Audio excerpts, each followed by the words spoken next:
In this clip, I'm going to present the transcendent theory. The word transcendent means something beyond. So basically, this moral theory claims that the knowledge of goodness and badness of action comes from something or somewhere beyond us, not from the society. This theory is propounded by Plato and St. Thomas Aquinas.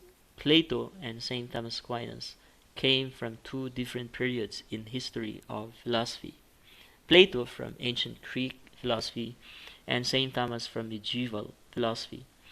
Since they came from two different periods in history, their moral theories are entirely different.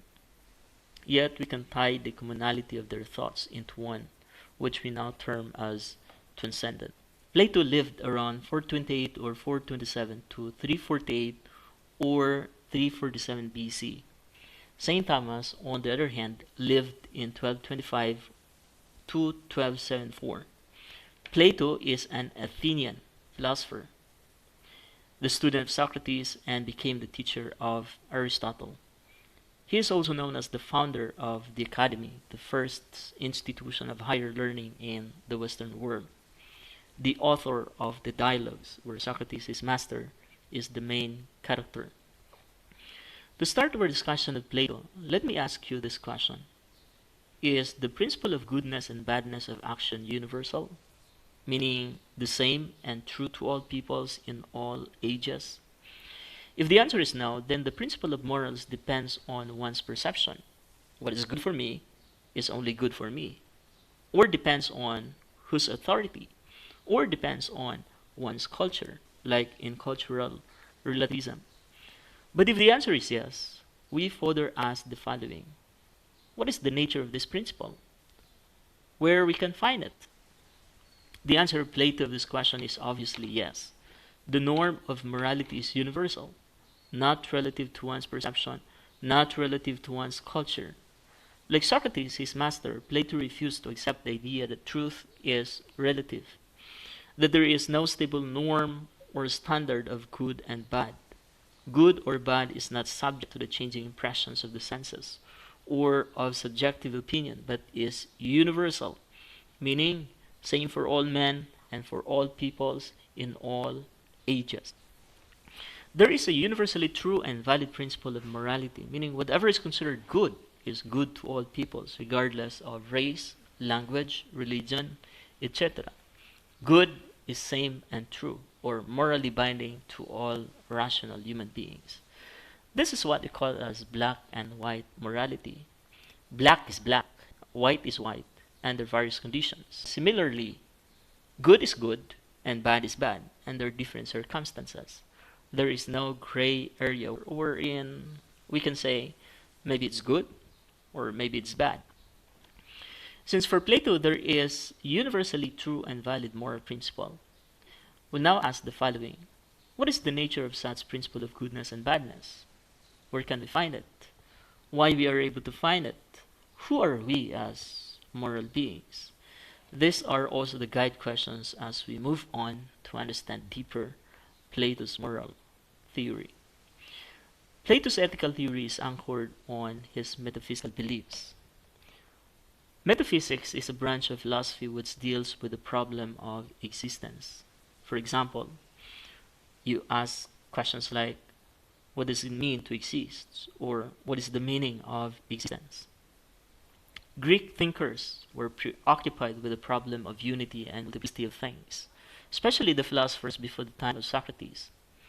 When we look around us, things are diverse. We see plants, we see animals, we see human beings, etc. They are all different from each other, yet we notice also their similarities. Besides, the world is in constant flux, always changing, thus ever different from what was the moment before. Yet, there is always something that remains unchanged amidst the changing world. The fact is, there is unity amidst multiplicity of things. The challenge is how to explain this fact.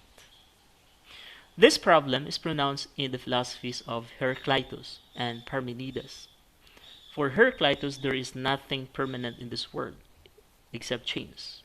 Everything is in constant flux. Nothing remains the same except change.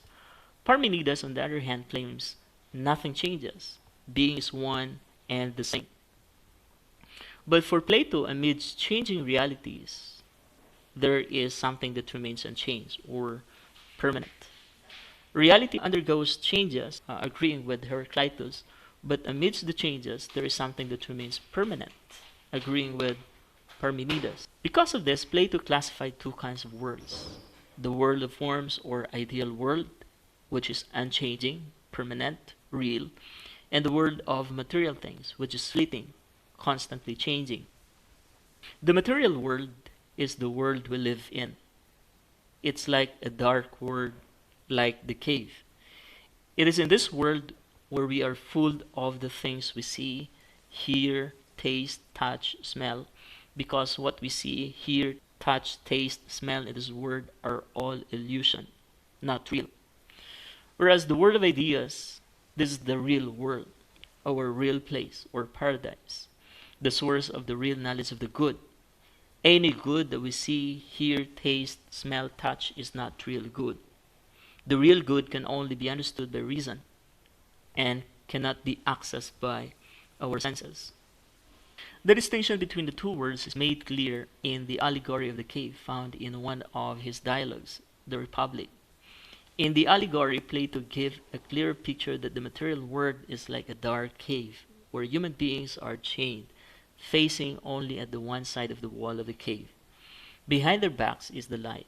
The objects passing by will cast shadows on the wall, which are the only things perceived by human beings all throughout their lifetime. As a result, they mistake shadows with the real things. If one of the prisoners will happen to escape and will go out from the cave, then he is able to see the light of the sun, which is the true light. So to answer the question, where can we find the principle of morals? For Plato, it is found in the world of ideals, not in the material world. Why are we able to find it? We once lived in the world of ideals. Plato believed that man is a composite of body and soul, but essentially man is his soul, the rational soul in particular. This rational soul once lived in the world of ideas. This rational soul fell from that world and now imprisoned in the body, in the material world. Once in its lifetime in this material world, it is able to recall those ideal things in the world of ideas. So, those ideals can only be accessed by reason, not by senses. Now, we'll ask the next question: what is the real or ideal good? There are four elements of the ideal good. First is that it is rational, meaning it is only understood by reason. Anything good perceived through the senses is not the ideally good. For example, the pleasure in eating delicious food is good, but not the ideally good, since it is perceived through the sense of tastes. Another example, pleasure in having sex is good, but not the ideally good, since it is perceived through sexual appetites. Another condition of ideal good is that it is unconditional. It is good without any changing conditions of the earthly world. Helping others is ideally good, but if you help others because you want them to vote during election, then helping is no longer the ideally good. Another condition is that it is universal, true, and valid to all rational human beings. Ideally good is good for all men. The last condition of an ideal good is that it is unchanging, immutable. It doesn't change from one situation to another. Killing is bad in whatever situation one is in, whether it is for self-defense or intentional killing. Where does the knowledge of the good come from? It is very clear for Plato that the knowledge of the good comes from the ideal world. This knowledge of the good is accessed by reason or intellect, and this knowledge is applied to concrete situation through the will or practical will. And that is why for Plato, will is the will to do good. To answer the last question, who are we as rational beings? For Plato, we are travelers in this world to become the better version of who we are in the next world, which is the ideal world.